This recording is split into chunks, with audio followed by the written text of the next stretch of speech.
BSP सांसद जो है दानिश अली को बीजेपी सांसद ने मुल्ला कटमुल्ला और यहाँ तक कि आतंकवादी कहा है, क्या कहना है इस पर आपका? देखिए, ये लोकतंत्र की हत्या है और सबसे बड़ी बात है कि इस भाषा का इस्तेमाल किया गया है कि कोई सभ्य पुरुष, भद्र पुरुष गली मोहल्ले में इस भाषा का इस्तेमाल नहीं करता।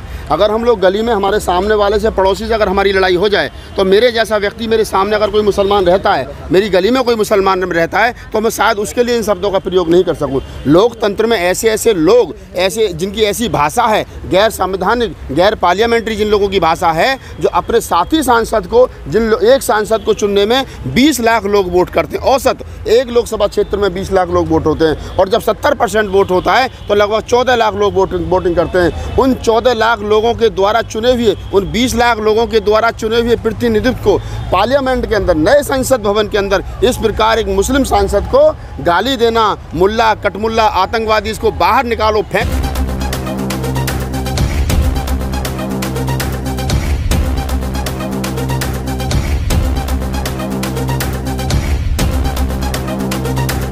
फेंको, इस प्रकार की भाषा का इस्तेमाल करना, मैं समझता हूँ ये बीजेपी की तानाशाही है, मैं समझता हूँ ये लोकतंत्र की हत्या है और अभी तक उस सांसद पर कार्रवाई नहीं हो पाई है। ये ठीक उसी प्रकार है जिस प्रकार इससे पहले ब्रजभूषण को सरकार ने बचाने की कोशिश की है। अभी वो इस मामले में भी ढुलमुल रवैया अपना रहे हैं, जबकि चाहिए ये था कि तत्काल प्रभाव से रमेश बिधूड़ी जो दक्षिण दिल्ली से सांसद हैं, उनको पार्लियामेंट, उनकी सदस्यता खत्म करनी चाहिए थी, उनको पार्लियामेंट से बाहर करना चाहिए था। जब इस देश के अंदर राहुल गांधी अपने भाषण में एक मोदी सरनेम को लेकर के कोई टिप्पणी कर देते हैं तो उनकी सदस्यता भंग कर दी जाती है, 8 साल तक चुनाव लड़ने की उन पर पाबंदी लगा दी जाती है। वहीं दूसरी तरफ एक सीनियर सांसद को, दानिश अली को, बीजेपी का सांसद रमेश बिधूड़ी तो आप अबे तबे की भाषा का इस्तेमाल करता है, गली मोहल्ले टपोरी वाली भाषा का इस्तेमाल करता है और बीजेपी खामोशी के साथ में खड़े होकर के तमाशा देखती रहती है। इससे ये सिद्ध होता है कि बीजेपी के लिए ना तो लोकतंत्र महत्वपूर्ण है, ना संविधान महत्वपूर्ण है। और ये जो नया संविधान आया है, नया संसद आया है, जिसमें मोदी जी ने कहा कि नया संसद, नया सवेरा, नई बातें होंगी, तो शायद अब मुझे लग रहा है कि हिंदू राष्ट्र बनाने की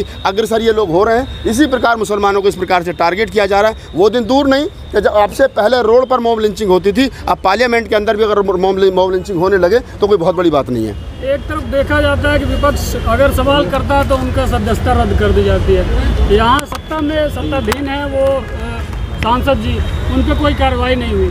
मैं वही कह रहा हूँ, मैंने वही बात दोहराई, मैं फिर उसको रिपीट कर देता हूँ कि अगर रमेश बिधूड़ी पर इस प्रकार की भाषा का इस्तेमाल करने पर, मैंने कहा ये अकेले दानिश अली का मामला नहीं है, ये अकेले दानिश अली की बेइज्जती नहीं है, ये उन 20 लाख वोटर्स की बेइज्जती है जिन्होंने दानिश अली को चुना है। ये लोकतंत्र का मजाक है, ये डेमोक्रेसी का मजाक है। आप क्या समझ रहे हो कि वो 20 लाख लोग वोट जो सुबह खाली पेट लाइन में लगते हैं और वोट डालने के 6 बजे तक लाइन में लग करके एक आदमी वोट डालता है, उस आदमी से पूछे कि लोकतंत्र का क्या महत्व है। जिस आदमी को वो चुन रहा है, वो जो 20 लाख आदमी जिन्होंने दानिश अली को चुना, क्या वो उनकी नज़र में दानिश अली आतंकवादी है? उनकी नज़र में दानिश अली जो है वो उग्रवादी है? उनकी नज़र में दानिश अली जो है वो मुल्ला कटमुल्ला है? इसलिए उसको चुन करके भेजा था 20 लाख लोगों ने कि आप कहेंगे सदन में खड़े होकर के ये मुल्ला है, कटमुल्ला है और ये क्या नाम है, आतंकवादी है, इसको चुप करिए, इसको सदन से उठा करके बाहर फेंकिए। तुम्हारी बदमाशी चल रही है, तुम्हारी दादागिरी चल रही है, लोकतंत्र का मजाक बना के रखा है इन लोगों ने। ये लोग नहीं चाहते कि इस देश के अंदर SC ST OBC माइनॉरिटी के लोग सदन में बोलें, वो अच्छे कपड़े पहने। जिस प्रकार से शेड्यूल कास्ट के लोगों के, अनुसूचित जाति, अनुसूचित जनजाति समाज के लोगों के मुँह पर पेशाब किया जा रहा है, उनके अच्छे कपड़े पहनने पर उनकी हत्याएँ की जा रही हैं, उनकी मूछें रखने पर उनकी हत्याएँ की जा रही हैं, घोड़ी पर चढ़ने पर उनकी हत्याएं की जा रही थी, मुसलमानों की गाय के नाम पर मॉब लिंचिंग की जा रही है। अब सदन में जिस प्रकार का बर्ताव किया जा रहा है, ये नशे में चूर हो गए हिंदूवादी लोग। ये RSS और RSS के तमाम जो हिंदूवादी संगठन है, इनके लिए ना संविधान मायने रखता है, ना देश मायने रखता है, ना देश का लोकतंत्र मायने रखता है। इन्होंने मजाक बना के रखा है। ये चाहते हैं कि देश इनके इशारे पर चले, इस देश में सिर्फ एक मजहब, एक जाति, एक संप्रदाय के लोग रहें। जो भारतीय संविधान की खूबसूरती है, we the people of India, ये उस लाइन को नष्ट कर देना चाहते हैं और ये कहीं ना कहीं चाहते हैं कि इस देश के अंदर उनकी तानाशाही, उनकी बदमाशी चले, जो संभव नहीं है। अब मैं यहाँ एक बात पूरी जिम्मेदारी के साथ कह रहा हूँ आपके तमाम मीडिया वालों से कि इस देश के शेड्यूल कास्ट, शेड्यूल ट्राइब,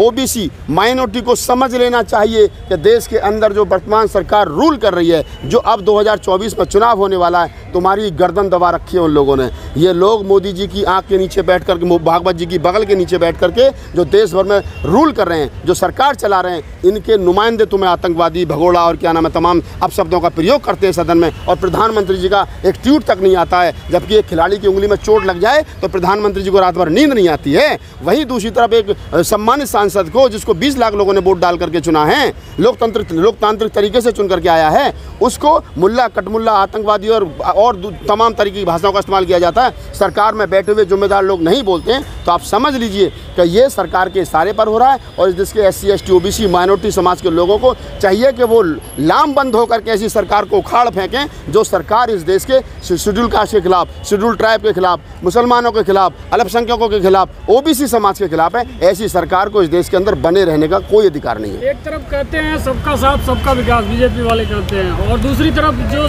चुने हुए प्रतिनिधि हैं उनके साथ ऐसा। आप जो कह रहे हो कि बीजेपी वाले कहते हैं सबका साथ सबका विकास, ये आपने गलत सुना है। उनका सही नारा ये है, अपना विकास अपने साथ, किसी के साथ उनका विकास नहीं। बताओ, 3 लोग हैं, 4 लोग हैं, अडानी अंबानी 2 उधर हो गए और अमित शाह और मोदी 2 इधर हो गए। बताओ मुझे, अमित शाह के बेटे में कौन सी क्वालिटी थी जो वो क्या नाम है BCCI का चेयरमैन बना दिया अमित शाह का जैसा? बताओ तो सही, कौन सा कंपटीशन हुआ था? बताओ तो सही, कहाँ से वो क्या टूर्नामेंट कौन सा खेल करके आए थे? ये वो वाला काम मुल्क भर में चल रहा है, अंधा बांटे रेवड़ी फिर अपने दे। अब ये हमारी और आपकी जिम्मेदारी बनती है। मेन स्ट्रीम मीडिया जो बिक चुका है, मेन स्ट्रीम मीडिया जो किसी काम का नहीं बचा है, अखबार सच बोलने सच लिखने से डर रहा है, स्ट्रीम मीडिया सच बोलने से डर रहा है, ये ताकत है मेरी। मुझे खुद का भी ये भरोसा नहीं है कि कब मेरे साथ मॉब लिंचिंग हो जाए, कब मेरे साथ चलते में मेरे घर वालों को मुझे रोड से खुरचना पड़े। इस दौर में, जिस दौर में इस एक रंग में इस मुल्क को रखने की कोशिश की जा रही हो, उस दौर में सच बोलना, उस दौर में संवैधानिक भाषा का इस्तेमाल करना, उस दौर में संविधान को बचाए रखना, उस दौर में लोकतंत्र की बात करना, मैं समझता हूँ बड़ी हिम्मत का काम है। और हम लोग, तमाम लोग, अगर आज दानिश अली के पक्ष में खड़े हैं तो इसलिए नहीं खड़े कि दानिश अली मेरा रिश्तेदार है या वो बहुजन समाज पार्टी का सांसद। हालांकि पार्टी को उसके पक्ष में खड़ा होना चाहिए था। पार्टी उतनी ताकत से नहीं खड़ी हुई है BSP उसके साथ में, उससे बेहतर तरीके से कांग्रेस खड़ी है उसके साथ में। मैं इसलिए नहीं बोल रहा हूँ कि दानिश अली मेरा रिश्तेदार है, मैं इसलिए बोल रहा हूँ कि दानिश अली के साथ जो हुआ है वो गलत हुआ है, वो गैर संवैधानिक है। और मेरे जैसे एक्टिविस्ट की जिम्मेदारी बनती है कि देश के अंदर किसी के भी साथ गलत हो, बाबा साहब डॉक्टर अम्बेडकर का जो सिद्धांत है, समता, समानता और बंधुता, उसके आधार पर मुल्क चलेगा। We the people of India, उस आधार पर, भारतीय संविधान के आधार पर मुल्क चलेगा। ये जो मुट्ठीभर लोग इस देश को एक रंग में रंग देना चाहते हैं, ये जो मुट्ठीभर लोग इस देश पर एक तरीके का रंग, एक तरीके का झंडा फहरा देना चाहते हैं, इस तिरंगे को अपमानित कर रहे हैं, इस पार्लियामेंट को अपमानित कर रहे हैं और इस क्या नाम है संविधान को अपमानित कर रहे हैं। ऐसे लोगों के खिलाफ कानूनी कार्रवाई होनी चाहिए। और अगर नहीं होती है तो ये दुर्भाग्यपूर्ण है। 2024 में जहाँ से रमेश बिधूड़ी चुनाव जीत करके आए हैं, उसकी जनता को ये चाहिए कि ऐसे लोगों में सदन में वोट ना दिया जाए, ऐसे लोगों को हराना चाहिए। धन्यवाद।